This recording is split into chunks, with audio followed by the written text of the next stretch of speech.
Menurut sejarah begitu lur, awalnya tuh tiang lampu, terus mulai di apa ya, dibikin bagus gitu.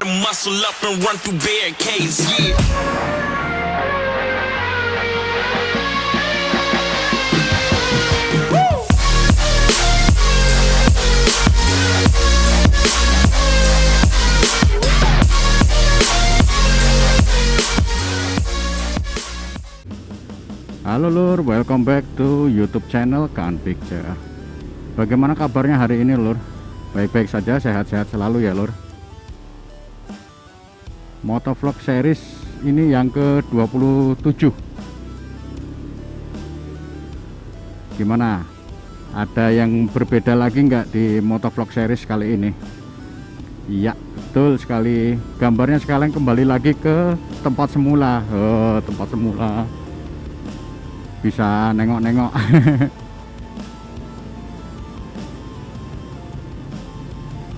Jadi ini saya kembalikan ke tempat semula, dalam arti kembali lagi ke helm,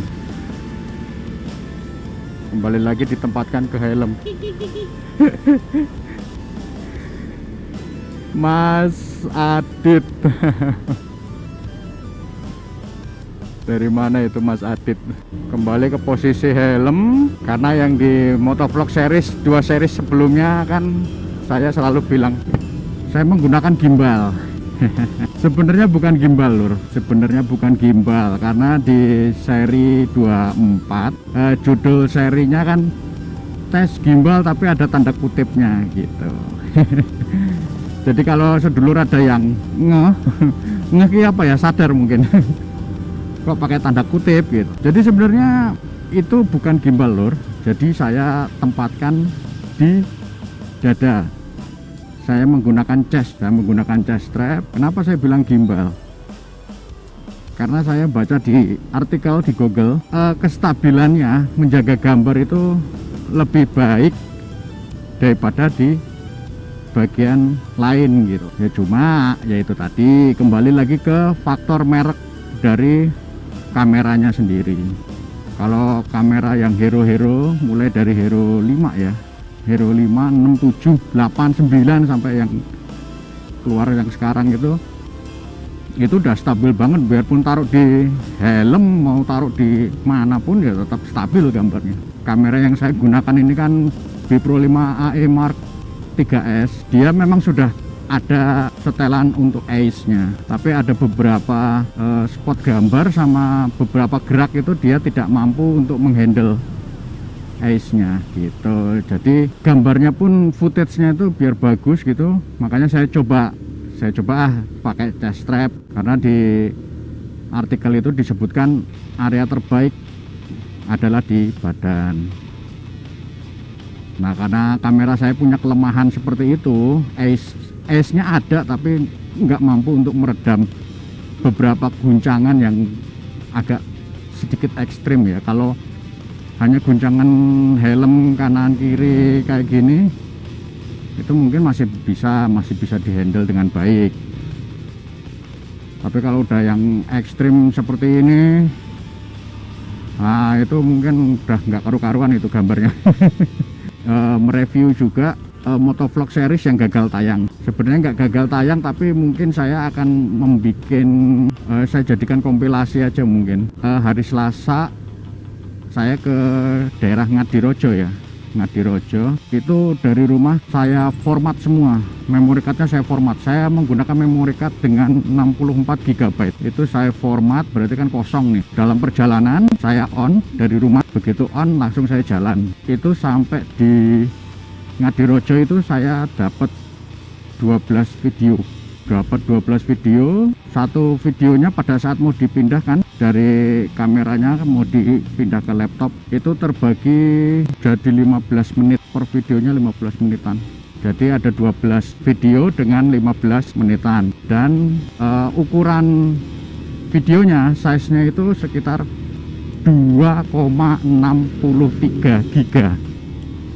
Karena yang saya pakai resolusinya 2,7K dengan 30 fps, ace on, ISO-nya 100, exposure-nya min 1. Jadi satu video dengan 15 menit itu mempunyai ukuran atau size-nya itu 2,63 giga. Tadinya setelah saya sampai lokasi di Ngadirojo itu, tadinya kan saya off, maunya saya pas kembali ke Salatiga tuh saya on kembali, saya on terus sampai rumah gitu loh maunya aku. Tapi ternyata di tengah perjalanan ya ada kendala sedikit lur. Saya kehujanan, otomatis kan berarti saya harus menggunakan jas hujan. Saya ketemu hujan itu di Sukoharjo, ketemu hujan, akhirnya saya berteduh untuk pakai jas hujan. Nah habis itu saya melanjutkan perjalanan, saya terang lagi, begitu terang ketemu hujan lagi. Jadi 2 kali saya berhenti untuk pakai mantol, 3 kali malahan, 3 kali. Jadi pakai mantol, buka mantol, pakai mantol lagi. Jadi 3 kali lur. Jadi akhirnya saya ambil kesimpulan, saya menggunakan ukuran atau data yang dari Salatiga ke Ngadirojo aja. Dan ini motovlog ini saya buat pun belum saya hitung ya, belum saya hitung untuk kemampuan 64 giganya itu bisa durasi berapa jam ya kan. Dan yang saya gunakan kemarin itu kan saya posisinya dicas, itu sambil dicas kameranya. Jadi perjalanan dari Salatiga ke Ngadirojo itu kameranya dalam kondisi saya cas supaya nggak terputus gitu loh, maksudnya saya cas. Dan akhirnya sampai lokasi di Ngadirojo itu dapat 12 video dengan masing-masing ukuran 15 menit sama 2,63.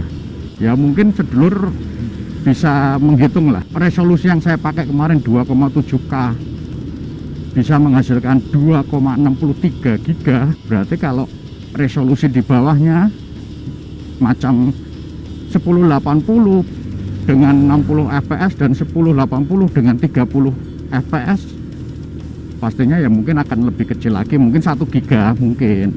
Oke, jadi ini motovlog series jawaban ya.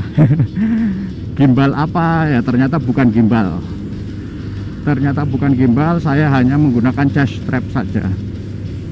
Dan memang terlihat dari beberapa footage yang saya lihat pun hasilnya juga oke. Kecuali saya mulai menggunakan hero. Nah, kalau saya menggunakan hero ya lain cerita itu lur. Jadi menurut sedulur gimana, saya tetap menggunakan chest strap atau dengan posisi yang sekarang ini gitu? Ayo lur, tulis aja di kolom komentar ya. Tulis aja di kolom komentar saya harus seperti apa, saya harus bagaimana. Oke. Kemarin saya sebelum berangkat itu saya reset odometernya, itu saya reset. Jadi saya nolin odometernya, 117 kilo. Ini kita lewat Mungin Sidi ya lur, kita lewat Mungin Sidi. Wow, bisa kelihatan nggak di kamera ya, merbabunya ujung gunungnya itu, puncaknya. Keren ya. Cuma yang nggak bikin keren cuma satu lur, banyak kabel-kabel yang melintang-melintang ini. Harusnya dibikin underground, harusnya, tapi ya terserah petinggi-petinggi yang petingkah mungkin. Jadi gitu lur. 17 apa 110 apa 105, pokoknya 100 kiloan satu trip Mbak foto-foto ya. Jadi PP tadi kemarin sampai rumah itu 217 kilo PP.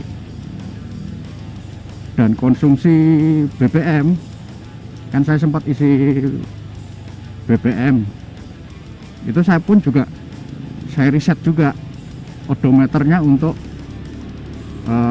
per kilometernya. Jadi ini kan unit yang saya pakai kan Vario facelift 2018, Vario yang terbaru itu 150 cc.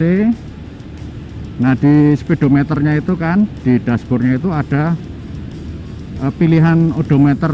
Jadi dia bisa menghitung konsumsi BBM saya selama saya berkendara itu berapa gitu. Jadi komputernya Varionya ini bisa menghitung 1 liter apa itu Pak Tempuk, 1 liter bensin itu bisa berapa kilo. Nah, hasil pembacaan komputernya dengan cara saya berkendara kemarin PP ya, PP itu menghasilkan 1:54. Jadi kalau saya berkendara dengan gaya saya kemarin, gaya saya itu gimana, buka tutup gas tapi melihat situasi kondisional gitu. Kalau kira-kira bisa ngebut ya saya ngebut, kalau misalnya nggak bisa ya saya juga jalan pelan gitu loh. Maksudnya kondisional. Itu bisa menghasilkan 1 liternya bensin itu 54 kilo. Mau gimana sih caranya bisa ngitung kayak gitu? Gimana sih kalau menghitung konsumsi BBM tanpa harus menggunakan ECU atau harus menggunakan komputer dari motor atau dari mobil gitu? Itu akan saya bahas di motovlog series berikutnya. Gimana? Setuju nggak? Setuju dong. Ini persiapan belok kiri.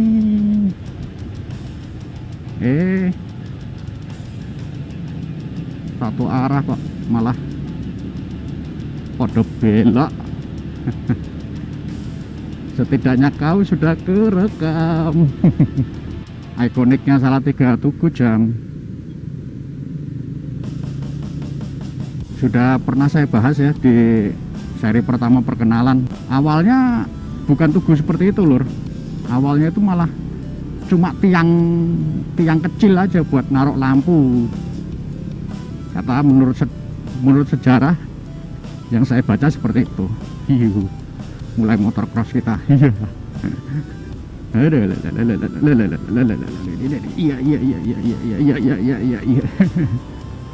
Menurut sejarah begitu lor. Awalnya tuh tiang lampu, terus mulai dibikin bagus gitu sampai di tahun 1965 itu dipugar menjadi tugu bentuknya seperti itu, cuma jamnya yang berubah ya lur, karena yang foto di artikel yang saya lihat itu jamnya bundar. Awalnya bundar apa bunder, sekarang jadi kotak. Kalau nggak salah ya mungkin sedulur di Salatiga bisa memperbaiki apa yang saya bilang tadi. Oke, seperti biasa lur, pasar Sayangan.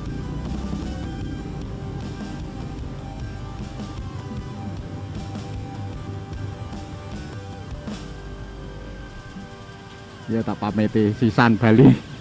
Ayo Pi. Ayo Bude.